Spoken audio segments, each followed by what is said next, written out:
Salut à tous, ici Élise de Biodiversité. Alors aujourd'hui je vous propose une petite vidéo sur la façon dont on gère les herbes folles au sein de notre jardin. Parce qu'il n'y a pas de mauvaises herbes, elles ont toute une utilité pour le sol, pour les animaux. Mais c'est vrai que dans nos bacs de culture, dans nos espaces de culture, il y en a certaines qu'on enlève et je vais vous montrer lesquelles. Alors, ce que nous enlevons au sein du potager. Nous avons déjà de la picrisse, c'est ce qui a des feuilles d'abord dufteuses et qui deviennent vite un petit peu piquantes. C'est un cousin du pissenlit, de la grande famille des astéracées. Alors lui on l'enlève, mais comme la majorité des plantes qu'on enlève, nous allons les garder, désolé pour la mise au point, nous allons nous en servir en paillage pour garder le sol couvert et que cela nourrisse la terre. Un autre petit coquin, qu'est-ce que c'est que ça? C'est un bébé laurier sauce. Alors oui, on utilise les feuilles justement pour nos sauces, mais ce n'est pas une espèce endémique ici. Elle a tendance à prendre la place d'autres plantes, surtout en milieu forestier.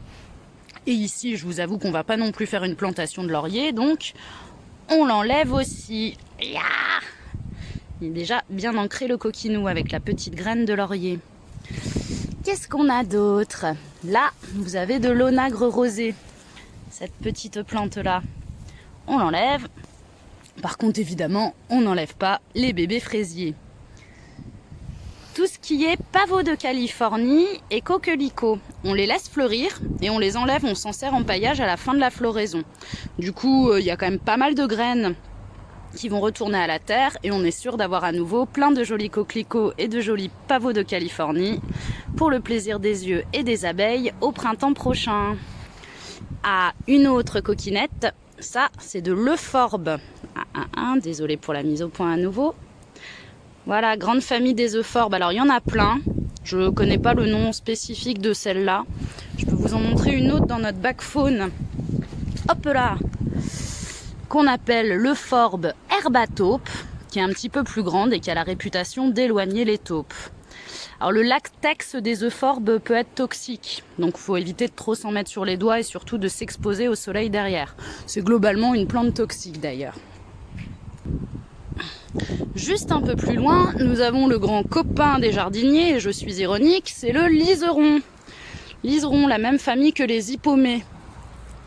Et ça a tendance à s'enrouler en vrille autour des plantes et du coup à les étouffer un petit peu dans le sens où ça leur empêche aux autres plantes de faire la photosynthèse. Lui pareil, on l'enlève. Ah, juste à côté, ce ne sont pas des trèfles, mais des oxalis. Ça a un agréable petit goût acidulé. Alors lui, on va l'enlever quand on a vraiment besoin de la place à cet endroit-là, mais sinon ça va vraiment très peu prendre les nutriments du sol.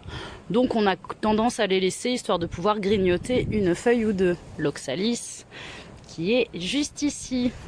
Encore à côté, un petit géranium sauvage. Celui-ci, c'est le géranium Herba Robert. Alors il a des capacités médicinales, c'est une plante très chouette. Mais c'est vrai que dans nos bandes de culture, quand on a besoin de la place, on l'enlève.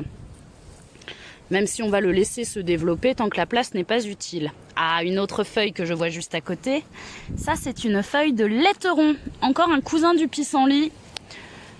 Lui pareil, on l'enlève. On l'appelle aussi laiteron maraîcher, il était cultivé il fut un temps, mais c'est quand même d'une grande amertume. Pas d'intérêt chez nous.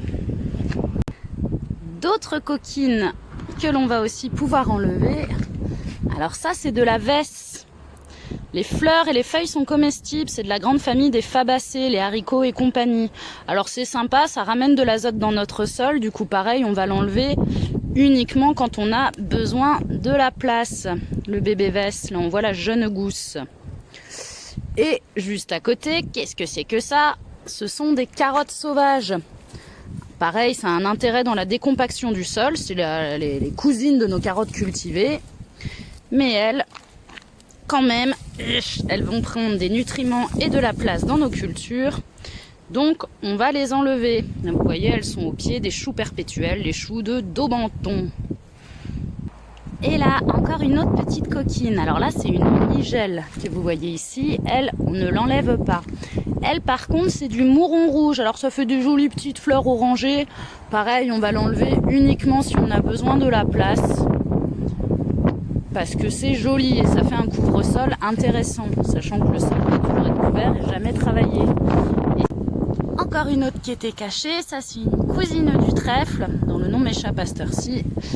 Encore une fabacée qui va amener de l'azote, mais qu'on va quand même enlever quand on a besoin de place pour nos autres cultures. Voilà, c'est un petit résumé de tout ce qu'on peut potentiellement enlever au jardin. Ouh là là, décidément la mise au point ne veut pas se faire. Évidemment, plus il y a de biodiversité, mieux c'est. Nous, pour ceux qui connaissent notre jardin, voilà, on est vraiment dans le désherbage sélectif. Il vaut mieux, quand on n'est pas sûr, parfois laisser. Et c'est vrai que, comme je vous le disais, si on enlève, c'est quand même pour laisser avant tout de la place à nos cultures. Voyez là, qu'est-ce que c'est? À nouveau, un laitron maraîcher. Allez, ciao! J'espère que cette vidéo vous aura été utile. Je suis 1000 fois désolée pour les petits soucis de mise au point. Je vous embrasse et à très vite!